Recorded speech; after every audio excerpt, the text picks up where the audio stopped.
Olá, seja muito bem-vindo e bem-vinda. Está começando agora mais uma edição do Pauta 1, um programa para te conectar com profundidade aos principais acontecimentos do Brasil e do mundo. E no programa de hoje, a gente fala sobre a realidade do racismo no Brasil.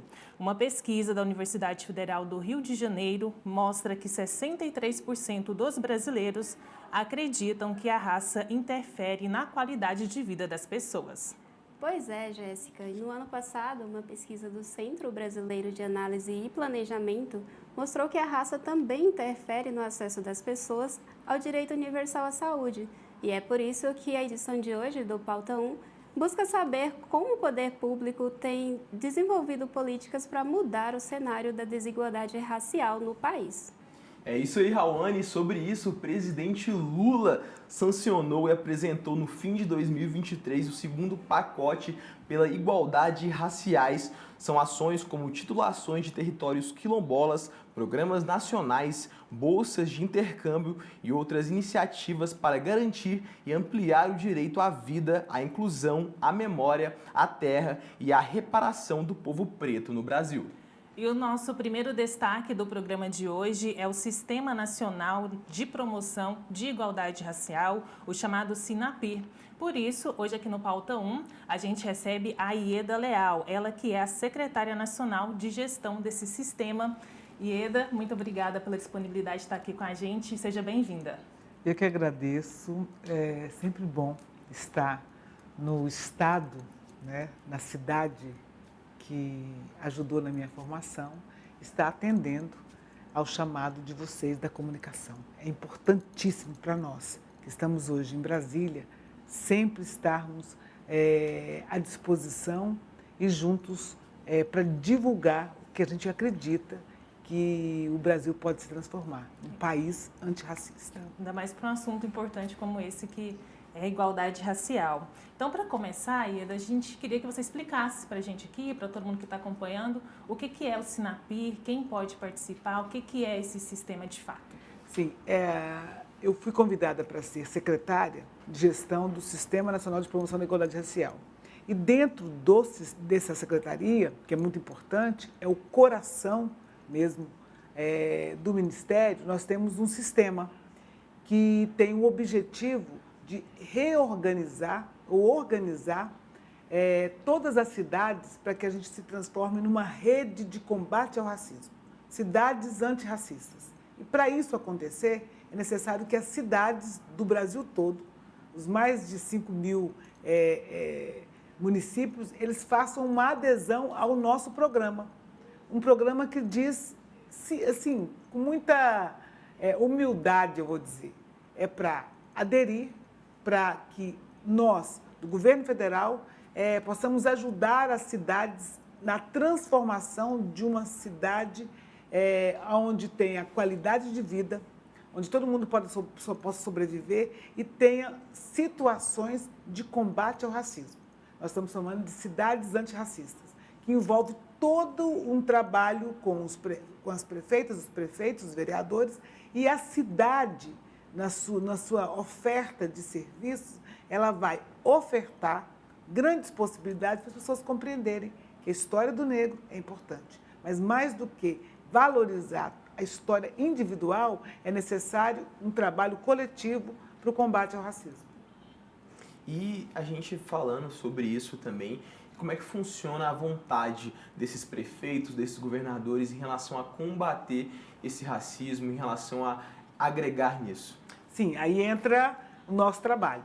Nós temos algumas pessoas envolvidas nesse trabalho, nós temos vários projetos de formação, de adequação ao sistema da saúde, da moradia, com ofertas de programas para as universidades, e aí então nós vamos conversar e fazer o convencimento desse ente público, prefeito, prefeitas, que eles têm a grande possibilidade de cumprir a legislação.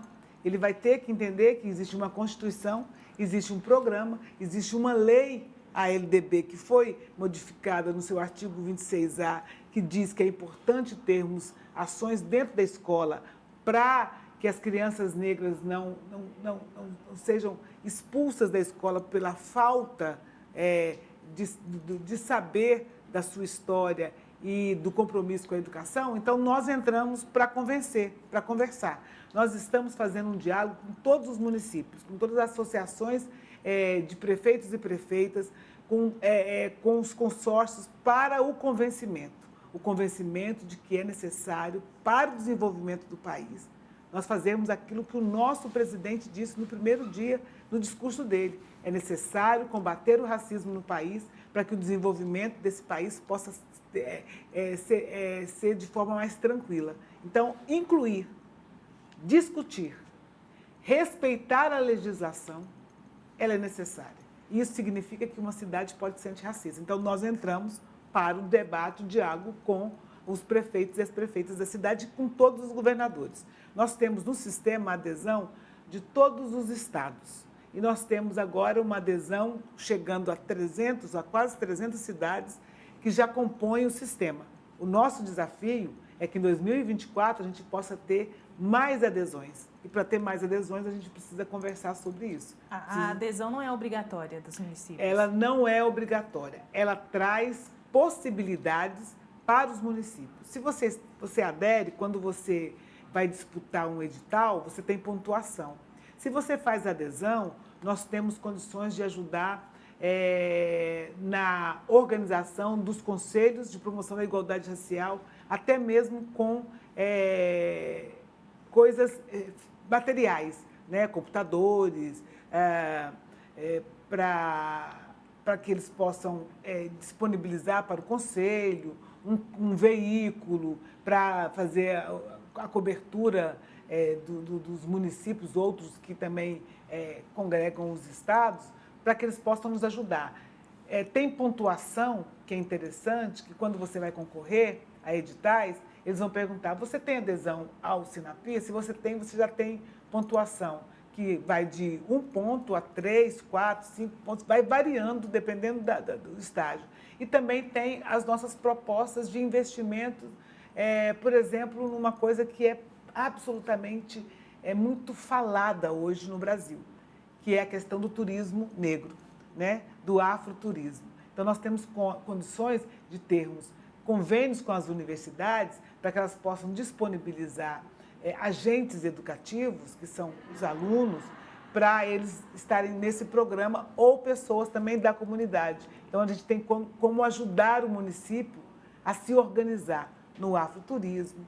Nós temos condições de ajudar quando a gente pensa um local para ser o centro de referência de combate ao racismo naquele espaço, ajudando, descobrindo um ponto importante para efetivação e ajudar com os profissionais e com as questões materiais. E, logicamente, com a proposta que nós temos de formação. Tem que existir a formação para que as pessoas possam compreender como o racismo se dá, para eles ajudarem no combate. Então, o Ministério da Igualdade Racial tem vários programas, né, que interferem na justeza da vida de cada cidade. Então, nós temos programas para ajudar no Ministério da Educação, a gente tem convênios, parcerias. Nós temos convênio com outros parceiros, outros ministérios, para ajudar nos programas, para levar para aquele município que faz a adesão ao Sinapir. Então, o Sinapir, ele funciona muito como um local onde ele junta os municípios, tem a formação, mas atua absolutamente lá na ponta, lá na cidade. Secretária, quando a gente fala em um sistema, a gente pensa em várias entidades trabalhando pelo mesmo objetivo, né? Gostaria de saber, em relação à adesão, já que ela não é obrigatória, como o sistema trabalha com as prefeituras, os estados que já têm um programa próprio de promoção ao combate ao racismo, a todos os preconceitos relacionados à raça? Fica mais fácil para a gente a adesão, porque tem municípios que se organizam a partir dessa compreensão de que tem que existir um órgão para gerenciar os programas, né? Esse órgão precisa conversar com todas as secretarias. Então, facilita. Quando a gente faz contato com alguém que já existe um órgão, eles ficam muito envolvidos e facilita o nosso diálogo, porque a gente parte do princípio de que é uma cidade que já faz um trabalho, mas que a gente precisa se organizar nacionalmente. Nós temos encontros nacionais, nós temos formação específica para aquele lugar, nós temos contatos com fontes financiadoras de projetos específicos. Então, a gente precisa ter os vereadores e vereadoras que já dominam essa discussão, os prefeitos que já autorizaram a construção de um conselho. Isso é muito importante para a gente. Isso só facilita. Isso é o facilitador. Então, nós estamos fazendo o que agora? Nós passamos este ano de 2023, nós fizemos um diagnóstico e ele apontou cidades que têm facilidade para entrar no sistema. E apontou também cidades que não têm. Então, nós temos um mapa do Brasil hoje dizendo que a gente precisa, na região centro-oeste, conversar com essas cidades. Essas outras cidades que já têm já têm adesão, nós vamos só aperfeiçoar. A gente está aqui para ajudar aqueles que ainda não começaram a caminhar pela igualdade racial e aqueles que já têm um caminho. Então, a gente está querendo oferecer mais ajuda, mas facilita. Qualquer um que tenha órgão facilita para a gente o nosso diálogo. E, secretária, olhando aqui então para o estado de Goiás, ainda há muitas cidades, muitas prefeituras que não têm nenhum tipo de órgão de promoção de igualdade racial. Qual que é o panorama nosso aqui em Goiás? Tem, eu posso dizer, lógico, Goiânia tem um órgão, né? Inclusive já recebeu aquele kit equipagem que a gente chama do carro e da geladeira, do ar-condicionado, dos computadores, das mesas, então já tem esse órgão. O Estado de Goiás também fez adesão. Ano passado, eu pude, com muita felicidade, repassar para o Estado de Goiás um kit equipagem e a gente firmar algumas tratativas. Mas nós temos algumas cidades, nós temos muitas cidades, somos 246 municípios. Eu quero acreditar aqui que aqui nós devemos ter umas 10 cidades que fez adesão nesses últimos anos. O que nós fizemos agora? Nós estamos fazendo um diálogo através da Secretaria da Educação, da Secretaria do Estado. Nós fizemos um compromisso com os gestores de levar essa política para todas as cidades, para facilitar a vida também dos profissionais de educação, da saúde, da moradia. Porque é um órgão, é um sistema que funciona como um órgão que vai equilibrar essas forças dentro dos municípios, nas suas secretarias, que vai favorecer o diálogo. Então, todo mundo quer o diálogo. Eu acho importante que todo mundo fale assim, olha, aqui nós não queremos que o racismo prospere. Então, eu quero entrar num programa para ajudar a cidade a dialogar. Então, a minha atividade esse ano, 2024, é dialogar com todos os municípios de Goiânia, através dos consórcios, da organização dos municípios, para que eles possam estar 100% no sistema. Mas nós temos cidades como Aparecida, que já está no sistema e tem dado a oportunidade de desenvolver um projeto muito bacana. Mas o nosso desafio é fazer com que essa cidade continue, que já existe adesão, mas é trazer todas as outras para o sistema. Então, eu vou dialogar com todos os prefeitos e prefeitas do estado de Goiás, porque eu acho que precisa fazer essa adesão o mais rápido possível para a gente ter programas necessários de combate ao racismo no estado de Goiás. Ira, você falou um pouco sobre o afroturismo. Eu queria que você exemplificasse para a galera que está em casa acompanhando o que é o afroturismo e se aqui em Goiás tem o afroturismo, como é que funciona isso? Nós temos muitas possibilidades no Brasil todo. E o que é o afroturismo para nós? Nós estamos desenvolvendo um projeto chamado Rotas Negras, onde as pessoas vão visitar os municípios e elas vão descobrir as histórias que devem ser contadas e organizadas pelas pessoas que estão morando lá. Então, é uma recuperação da história do negro no Brasil, é uma fixação das pessoas no seu local, né, de origem, elas não precisam sair dali, e as pessoas visitam esses locais. Nós temos vários locais, eu vou dar um exemplo que todo mundo sempre gosta de falar, que é o povo Calunga. O povo Calunga, ele se organiza em várias cidades, em vários locais, e eles estão num local onde é uma proteção à natureza. todo mundo quer conhecer. O que nós vamos fazer com isso? Nós vamos estimular o estudo daquele terreno e a apresentação dessa histórica resistência do povo Calunga vai ser feito pelo povo Calunga. Então, eles vão ter a possibilidade de receber formação, a organização de uma rota, e a gente vai disponibilizar também para o Ministério do Turismo, para os estados, os órgãos competentes, essa possibilidade da gente ter uma rota para atender as pessoas que visitam e que gostam da natureza, que querem saber como é que as pessoas fazem isso. Tem a culinária, então precisa preparar naquele local as pessoas para servir esta sabedoria, né, ancestral para as pessoas que procuram. Nós vamos ter um afroturismo muito latente na cidade de Goiás. Mas a gente não pode esquecer, já está aí, né? O povo de Rio Verde que tem a comunidade de Cedro. Então, você vai pegando todas as comunidades e você vai dando a possibilidade de viver melhor e contar a sua história. Então, você vai ter esses diálogos de forma organizada, com a parceria do governo federal, estadual e do município. Isso significa que o desenvolvimento vai estar chegando ali de forma sustentável, organizada, dando trabalho, emprego e renda para as pessoas. Então, isso é uma coisa que a gente visualiza no Brasil todo. É digno a rota de turismo do povo do Maranhão. Então, a gente quer transformar o Maranhão, que é um exemplo do afroturismo, o interior do Rio de Janeiro também, naquelas cidades históricas, levar para todo o país. Porque nós somos absolutamente a maioria absoluta do país, de negros. E os negros precisam contar essa história e precisam ter a possibilidade de desenvolvimento no seu município. Por isso que eu sou verdadeiramente apaixonada nas rotas negras, no afroturismo, na possibilidade do nosso povo contar da forma mais correta o que eles têm, o que eles fazem, o que eles fizeram ali para sobreviver.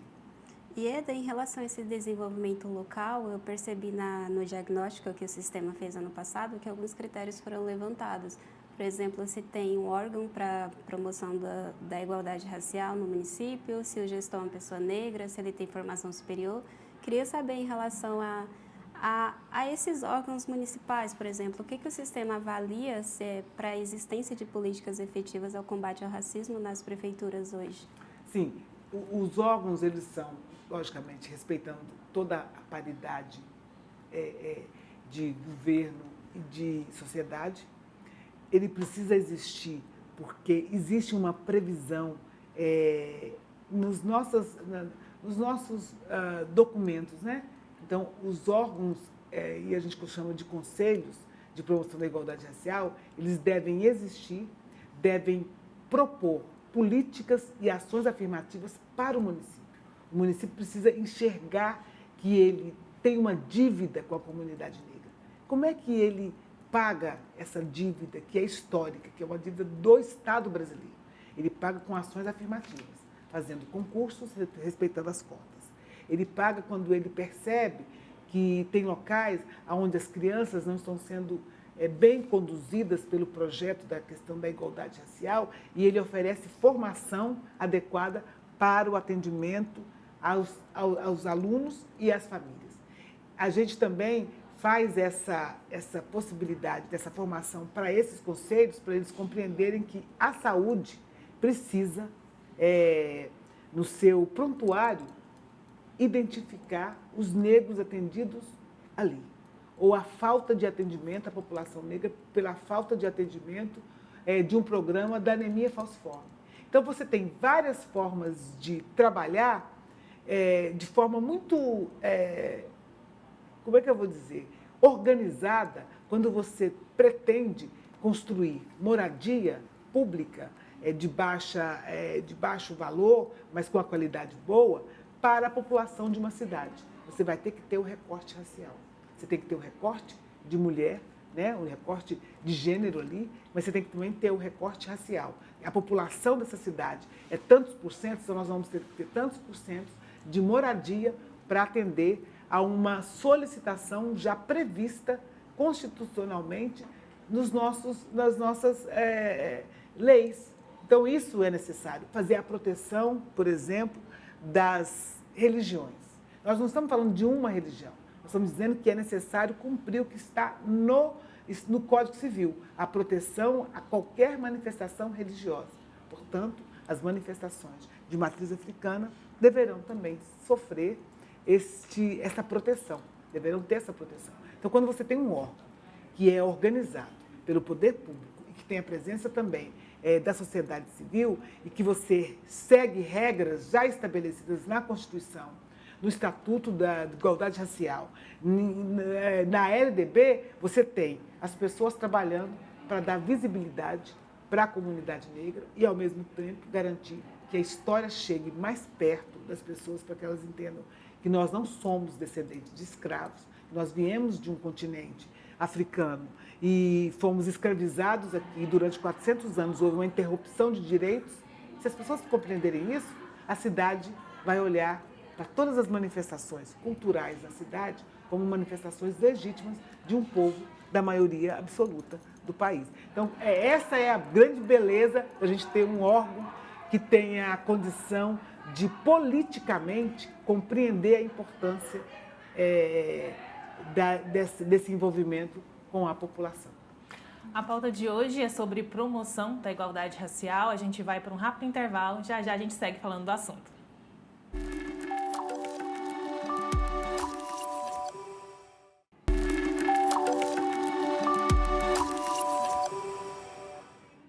Já estamos de volta com o Pauta 1 e hoje a gente fala sobre a promoção da igualdade racial. A gente recebe hoje aqui a Ieda Leal. Ieda, a gente falou um pouquinho sobre o Dia da Consciência Negra no ano passado, onde houve um lançamento, né, com um pacote de medidas em relação ao combate ao racismo e o Dia da Consciência Negra. O que foi feito a partir desse dia? Que medidas já foram tomadas? Já tem algumas ações práticas em relação a esse pacote? Sim. Durante 2023, nós fizemos vários estudos. O Ministério, que é composto por 3 secretarias. Uma que cuida das ações afirmativas, uma cuida dos povos quilombolas, de terreiros e ciganos, e a de gestão do Sistema Nacional de Promoção da Igualdade Racial, que conversa com todas as outras secretarias.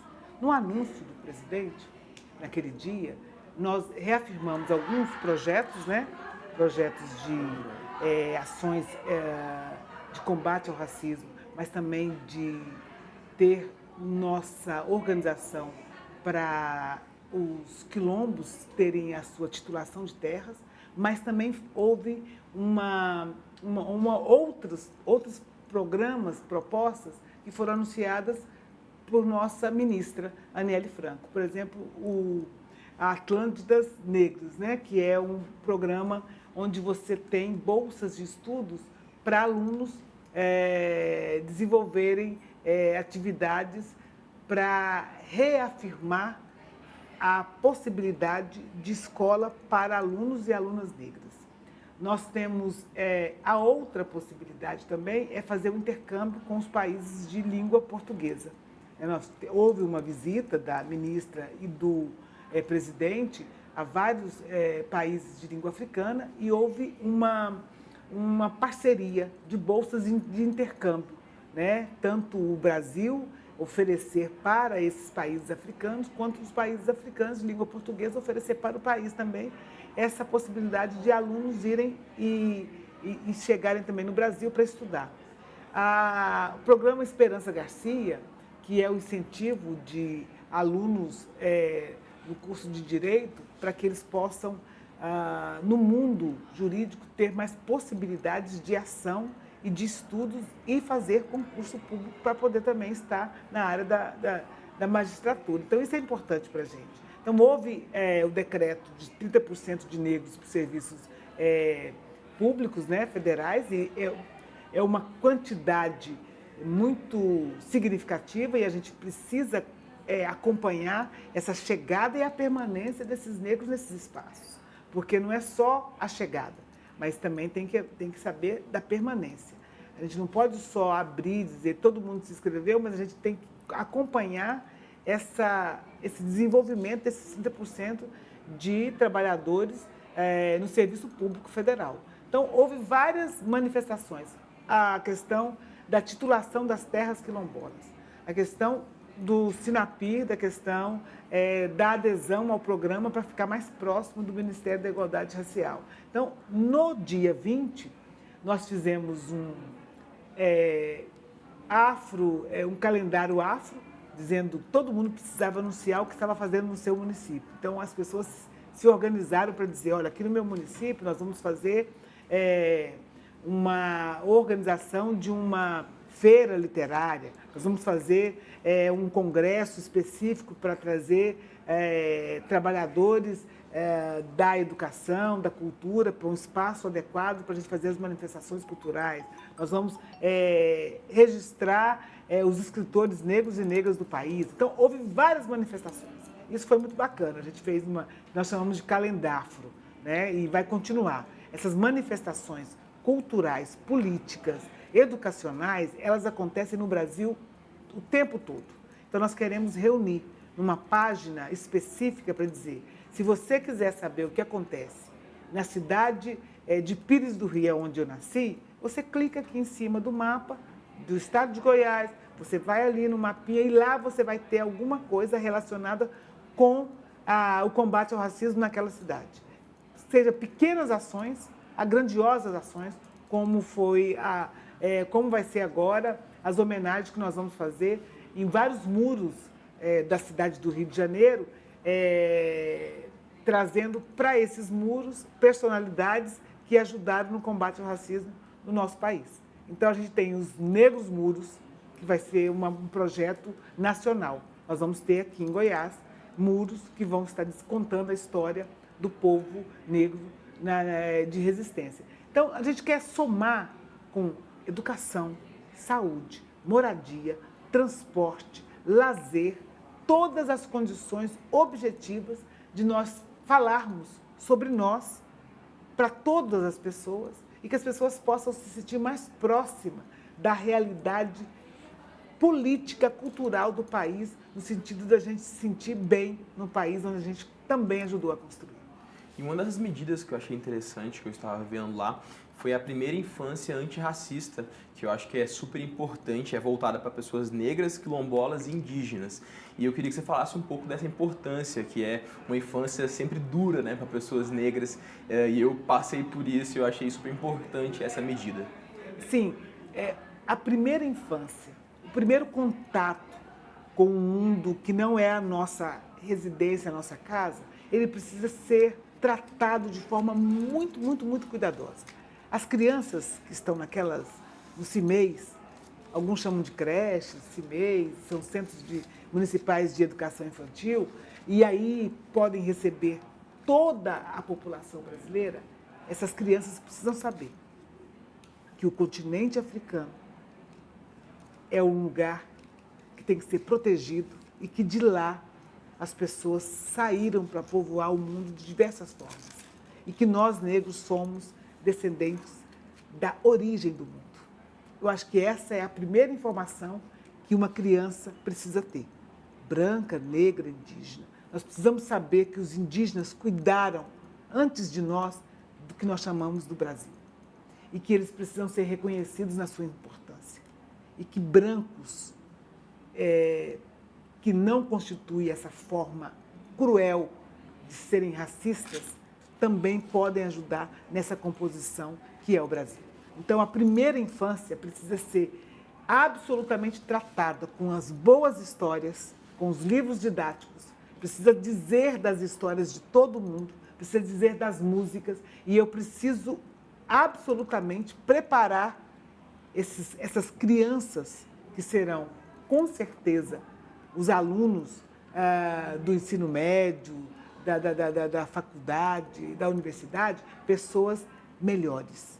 Então, por isso, o tratado nosso com a primeira infância, com o Ministério da Educação, com o Ministério da Saúde, primeiro, para que eles possam sobreviver e viver, passar a infância com a possibilidade de serem cuidados de forma muito honesta, terem um local adequado, terem condições de comer dentro desses espaços e ter a condição de ter uma professora, um auxiliar, um administrativo na educação que possa preservar a memória. Então, eu sempre vou dizer que cuidar de crianças é cuidar da raiz, né? Que é cuidar de tudo aquilo que vai se transformar na sociedade. Então, a primeira infância é um dos projetos.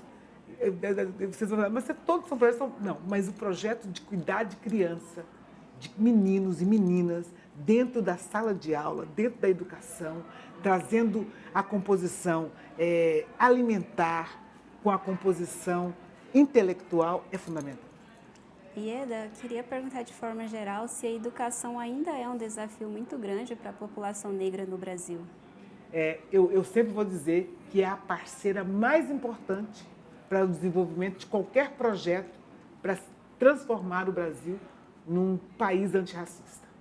A educação, os educadores, todos que estão dentro da escola e que conseguem o dia todo receber uma quantidade enorme de estudantes, precisa ser o parceiro número 1 e eu acredito na educação. Eu tenho a impressão que se nós tivéssemos essa grande possibilidade de mantermos os nossos alunos na educação em tempo integral, de forma muito respeitosa com a família, com os estudantes, nós teríamos a metade de alguns problemas resolvidos.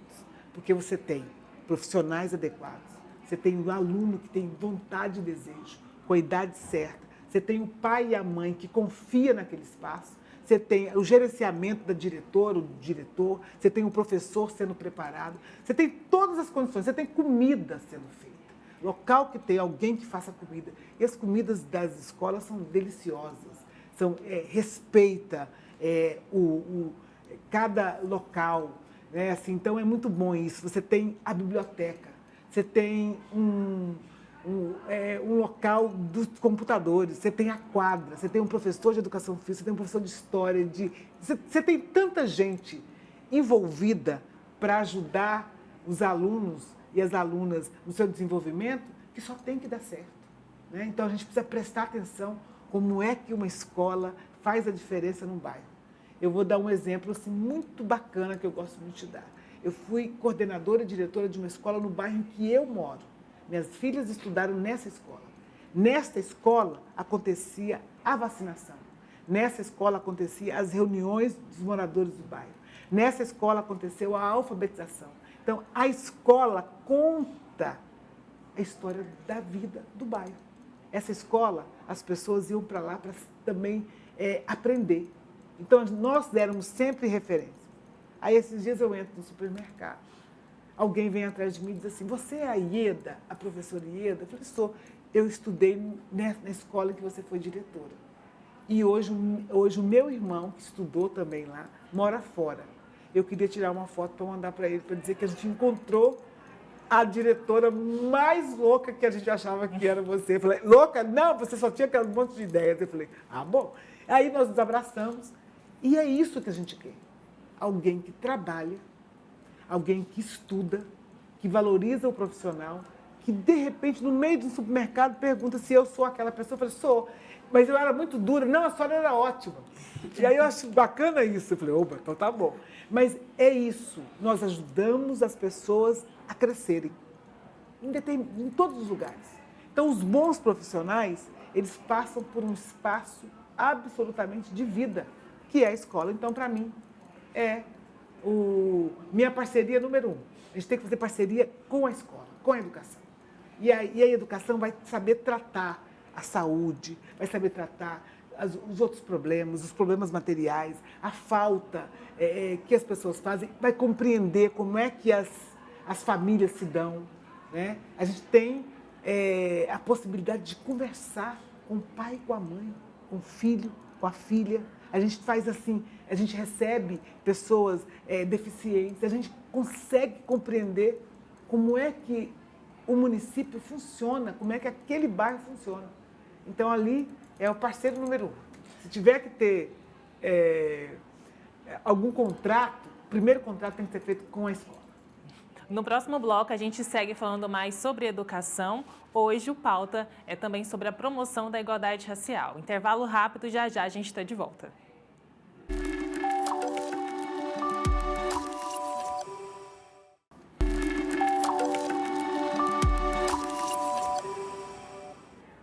Já estamos de volta com o Pauta 1 e hoje a gente está falando sobre promoção da igualdade racial, recebendo a Ieda Leal, secretária nacional de promoção da igualdade racial. Ieda, a gente falava muito sobre educação, você contava aqui para a gente da sua experiência, né? Tem muitos anos na área da educação, como diretora, professora numa escola. E a gente mencionou também aqui a lei sobre educação antirracista. Eu queria que a gente pudesse falar um pouquinho sobre isso, a importância dessa lei, qual que é o panorama. Essa lei, de fato, ela é cumprida dentro da sala de aula? Nós temos talvez a melhor correção da LDB, que foi quando nós, assinado pelo nosso presidente, em 2003, a Lei 10.639, depois modificada pela 11.645, que dizia o seguinte: a educação dos brasileiros e dos indígenas precisa se dar dentro da escola. Então, nós temos lá todo um parecer que normatiza essa inserção. Uma grande vitória. Vou fazer 21 anos dessa modificação da LDB. Valeu a pena? Valeu. O que nós encontramos? O racismo, que se estrutura na organização da nossa sociedade. Então, é uma lei que modificou a LDB, mas que tem a dificuldade na sua implantação. Isso significa o quê? Que nós precisamos trabalhar mais, nós precisamos formar mais, nós precisamos contar com todos, todas e todos dentro da escola e fora para fazer a diferença. É uma legislação importante, como é a legislação que compara injúria racial como um crime racial. Como compara racismo ser crime e os criminosos precisam ser punidos. Nós precisamos fazer com que a sociedade organizada, que os espaços de avaliação, de justiça, eles possam estar mais do lado do combate ao racismo, fazendo as punições corretas, que são esses espaços. Os espaços de modificação de comportamento das pessoas vai se dar nas escolas e em outros espaços também de convivência social. E a modificação é um treinamento, é uma organização das pessoas para compreender que elas não podem se manifestar ou não pode colocar todo esse ódio que elas têm contra a população negra nos seus gestos, nas suas falas e na sua organização. Ninguém pode determinar aonde nós, negros, vamos entrar ou vamos sair. Isso não existe. Nós vivemos um país de democracia. E democracia significa ir e vir, você poder comprar, você poder estudar, você ter acesso à educação, à saúde. É isso que está previsto. Então, a lei, ela veio organizar dizendo: ei, no nosso país, a educação não pode deixar de atender a população negra desse país, que é a maioria absoluta. Então, nos seus planos pedagógicos, a escola precisa dizer, para além de fazer uma roda de capoeira, que é fantástica, que é maravilhoso, no dia 20 de novembro, ela precisa ter no seu currículo, permanentemente, ações para dizer da história do povo negro. Não é só a comemoração. Logicamente, agora a gente vai ter o 20 de novembro como feriado nacional, que é uma coragem em dizer: vamos parar o Brasil para homenagear uma pessoa que teve uma iniciativa do espaço mais democrático, que foi Palmares. E quem liderou foi Zumbi dos Palmares, juntamente com o Dandara, com todas as outras pessoas que moravam ali. Esse local é a referência para que nós, brasileiros, tenhamos a possibilidade de compreender o que é democracia. Você divide as responsabilidades e você se soma com os direitos e com o crescimento do país. Todo mundo tem que morar dignamente. Eu não posso não posso acreditar que isso não seja a máxima de qualquer pessoa que esteja dirigindo um país. Então, nós temos uma legislação que diz que você precisa ensinar. E todo mundo que ensina na educação infantil, até o ensino superior, na pós-graduação, tem que ter no seu radar a importância do negro no país. Porque você precisa encarar uma sala que não tem negros, você precisa desconfiar disso. E você precisa encarar uma sala que tem 50% de negros. Você precisa dizer isso. Então, você precisa preparar as pessoas para essa possibilidade. Eu não posso entrar no restaurante e a pessoa não pode perguntar o que eu quero. Eu só quero no restaurante comer. Então, você precisa providenciar uma mesa para atender as pessoas. Ou você só atende as pessoas de uma determinada raça. Está errado. Isso é exercer o racismo. Então, a gente precisa, na escola, ensinar as pessoas. Ensinar os meninos que nós podemos formar parcerias dentro da escola para apresentações com negros, brancos, indígenas, não negros, com a população LGBT, com os mais velhos. Nós precisamos ter esse espaço. Então, a lei, ela é dura, mas ela precisa ser exercida no seu papel. E alguém precisa cobrar o não exercício. Ninguém pode negar educação, saúde, alimentos para ninguém nesse país, inclusive para a população negra. Então, a legislação, ela tem esse caráter da justeza. E nós precisamos das pessoas, dos operadores da justiça, para que eles possam corrigir se houver alguma falha ou essa violação de direitos, que é quando as pessoas acham que nós, negros, precisamos apenas servir e não ser servidos. Exatamente. Ieda, uma coisa interessante, você falou de você entrar numa sala de aula e não ver pessoas negras. Eu passei por isso no curso de jornalismo, de 30 alunos, 4 eram negros, contando comigo já. E a gente tem 12 anos de políticas de cotas raciais. E eu queria que você falasse um pouco da importância dessas cotas raciais. E ainda existe um negacionismo, né, de muitas pessoas da sociedade que falam que isso não é importante. E é claramente ao contrário, né? É muito importante, né? No dia da assinatura de cotas, eu tive a grandeza de me sentar no espaço e ver o presidente assinando, mais uma vez, a continuidade das cotas. Porque ali o debate era, cotas vai acabar? Não pode acabar, porque é um projeto de Estado.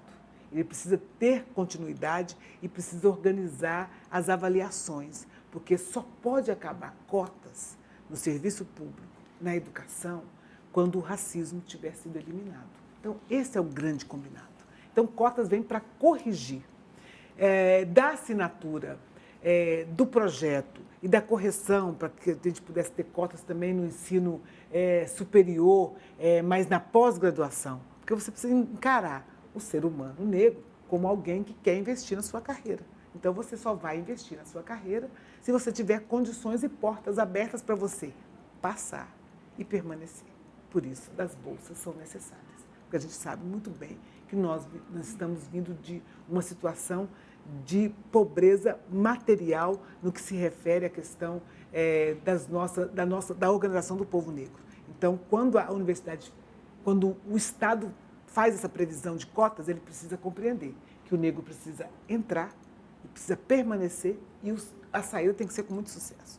Então, cotas e quando o presidente Lula assina com a caneta dada pela a deputada federal Dandara, que cotista também e que hoje é deputada federal, você tem, naquele lugar, quando eu digo da grandeza, de sentar ali e dizer assim, nós estamos conseguindo.